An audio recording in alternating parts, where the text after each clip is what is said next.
Howdy, I'd like to thank you for logging on to Alexandria 2001. My name is Ed Parris, and we've got a really great idea we want to share with everybody. The Trinity River Park Trails has a program where they allow you to donate a certain amount of money, and they provide a marker, like a grave marker, and a park bench. It gives people the opportunity to go to these areas that are set up as memorial to individuals, and they can sit and enjoy nature and enjoy the scenery of the park. Now, the park has different areas where they allow this to be done. In the Trinity River area, down on the river, most of those spots have been taken up. And then in the area over in Tanglewood and Overton Park, those areas are closed because they filled all those areas up. There's additionally some areas over in the new Overton Park area. They're going to allow so many of them, but those run at about $5,000 per marker, and that's above the amount that we've budgeted for this project. So that leaves us with an area that's called a conversation path. And that area exists between the train station, the little train station that the zoo used to run, and University Drive, and then beyond that is the Botanic Gardens. My sister Sandy and my sister Peggy are responsible for coming up with the idea. Now, one of them came up with the idea first. I'm not sure which, but I guess they both get credit for it because they're going to initially finance this, and then anybody else that wants to join in can make contributions to this idea. It's a really neat idea. I think it's a wonderful idea. Part of the reason I think it's a great idea is because Mom and Dad are going to be buried in Frederick, Oklahoma.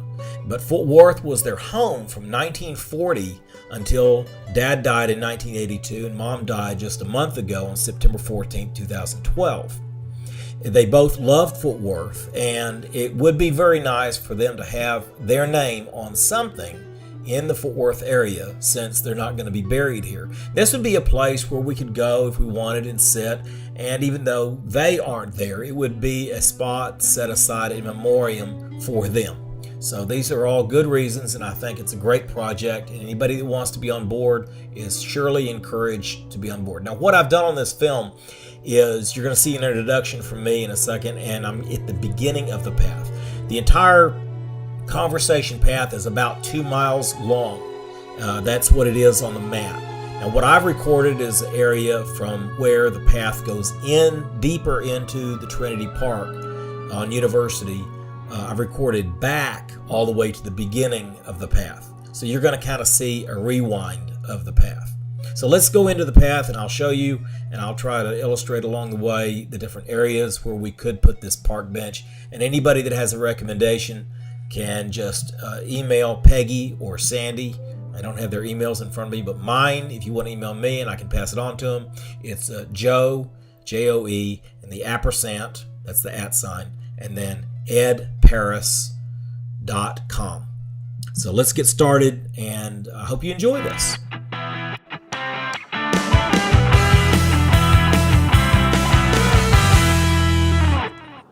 Here we are at Trinity Park. And the idea is to put a bench with a marker, the way the parks do, in memory of Mom and Dad. And it's here on the Trinity River, as you can see behind me. And the path that we're talking about is not necessarily the river path that is right down there, but rather the Trinity path that is considered a conversation path. And we're going to take a walk down the path, and I'm going to show you different areas that could be sites that the park would allow us to do this. So come on, let's go down the path and see what we find. I'll narrate on the way. Right here is where the path begins, and it meanders on down through the woods. There in the background you see you see University. And then right over here to the right is the train station where the little train goes through the park. It used to be what I call the zoo train. And here is the river itself. And that's the Trinity River path, and we're not going to use those sites because they're pretty much all filled up. There's downtown Fort Worth. There's the Real Estate Association. There's Papa Do's and Papa John's, or whatever they call them. And this feeds on up into University and beyond to TCU. So kind of making the full round here. There's University again, and there's the path. So let's go on down the path and see what we find out. Okay, now this part here is the back end of the whole path, and according to the map now, the path goes on down that trail and then eventually winds back around to the beginning. What I did here is I filmed the part where it goes into the interior, and I thought that might be a place that might be a pretty good spot. So there's choice number one. Not necessarily, I'm not putting these top or bottom. As I'm walking through here, I'm just trying to give you a sense of what the whole area looks like. Sorry that it's not more stable. I was walking while I was filming, and then every now and then we have transitions that'll kind of further you down the path. Here's a little bridge, and on the other side of the bridge there's a spot maybe for another bench. And here we come across the only bench that's actually on this conversation path. It's a bench where looks like a school teacher died, born in 1968 or 9, I think, and then she died in 02 or 03. But that's the only sample that I could show you as far as what the bench would look like.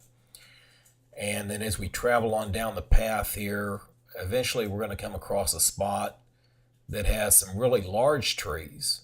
Here I'm just trying to get a sense of surrounding, and again, here's some areas where we might be able to do a bench if people wanted it there. Let me get on down the path. Now, here we're about to come upon some really large trees in a second, and this was one of the prime spots that Peggy had pointed out to me. I might have, she wanted me to find these on my own, but honestly, I was so busy looking for markers. I thought that perhaps the park had come out and set out markers ahead of time to designate the areas that were available, but of course I didn't find any of those markers. So on my trip back and talking to Peggy on the phone about the area, she pointed out these 3 large trees, and I can show them to you here in a second. They look like they're about 100 or so years old. There's one right there in the back, and there's one there. Now what I'm doing here is I'm just going to turn slowly around to get a sense of where we are on the path, and here they are again from a different angle. There's 3. There's 1, 2 in the back, and then over here to the right you see the third one. And there's a large tree as well. And this is a very nice area. It's right across the Botanic Gardens. You can see the gates over there, and there is a lot of traffic on the street. And so it may be that we need to go into the interior to see what's available. We need to check with the park department to find out if are the only spots available here on this path, or are there some in the back part, because this thing loops around 2 miles, and I didn't walk the loop. I took the back half of the loop as a kind of as a service entrance.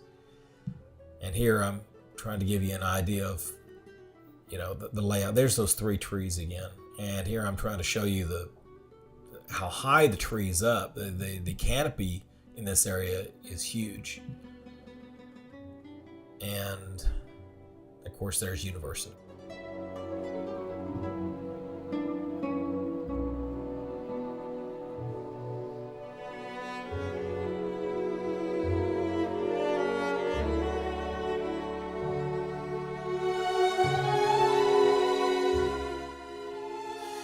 Okay, here we're going to walk on down the path the other side. I didn't find a lot of spots in this area that would be suitable. Not that they're not suitable, but I just, not as good as where those 3 giant oaks were. Here's a bridge that came in real handy when I got bit by a bunch of fire ants, and I had to sit on it so that I could take my shoes off and beat them against the railing. Here's another spot that I thought that was pretty. It's next to the stream, or creek, or ravine, runoff, whatever you want to call it. And here I'm just showing you, giving you a sense of what's around. I try to give as many 360s as possible so that everybody would be able to kind of get an idea. Everybody needs to walk the path themselves. This video is meant to just give you a chance to get a sense of what we're talking about, visualize it, and then of course you need to drive over yourself on a pretty day and get out and walk the path. Hopefully you won't get bit by fire ants like I did, but I stood on a stump and did those circles. When I was doing those circles, that's where I got bit. And here we come back to the Trinity River, and you can see we're coming back to the entrance right up here. And this is where we began. This is where I instructed you that we were going to start the path, but we didn't. We ended up starting it back, doing it all in reverse. Okay, well, there you have it. It's a pretty good plan. I think that we could go check out some of the other spots if on the back end of the park. Rather, if the park does make a complete circle. That's one of the things we really need to do is find out from the Park Service if that is available to us. If there's, now according to Peggy, the other park areas along the Trinity River, for one, they're a little bit more expensive, and number two, she says they're not as pretty. And on top of that, she did have a really good point, and that is in trying to put the park bench in areas where mom or dad, mostly mom, mom went to the parking lot. Dad mainly griped about the fence at Botanical Gardens because he thought the city spent too much money on it. That was Dad's extent of enjoying the park. But for Mom, I think she has a good point. In the places that she frequented, she didn't frequent, and I think the path goes past the other side of the courthouse, the north side. Mom didn't frequent those areas in the park. And in the park also, in the New Overton Woods, what I call the New Overton Woods, the new developed part of Edwards Ranch, that was all ranch land. Mom didn't go there. Nobody went there. It's like I told Peggy, the only thing that Dad commented about that was the fact that they built a bridge that didn't go anywhere. It's that bridge that goes from the Hewlin across into the Overton Woods. They built it many years before they actually put a street to it. And he griped about that too. He didn't like his tax money spent. I can't blame him. I agree. Anyway, I think that Peggy has a good point. The areas that are available right now in the Mayfest area park area are good areas. And so we all should take a look at it and see what we think. And everybody give your opinion. Until then, I am coming out with a Chinese Christmas film. And I don't know exactly how it's going to be composed. I've got questions. We're going to do interviews, questions and answers. Anybody who wants to get in on this, they're welcome to. Just contact me. I've got the questions. There are a lot of political questions. If you don't like the political questions, then you don't have to answer a question. You don't have to participate in that part. But I am going to make the film. And I'm going to put a lot of old clips. Right now I'm digitizing just about every analog video I have going back to 1991. So if anybody wants to, get a copy of this, let me know. I'm going to make it, and hopefully everybody will enjoy it. So we'll see you later. Bye-bye. Question.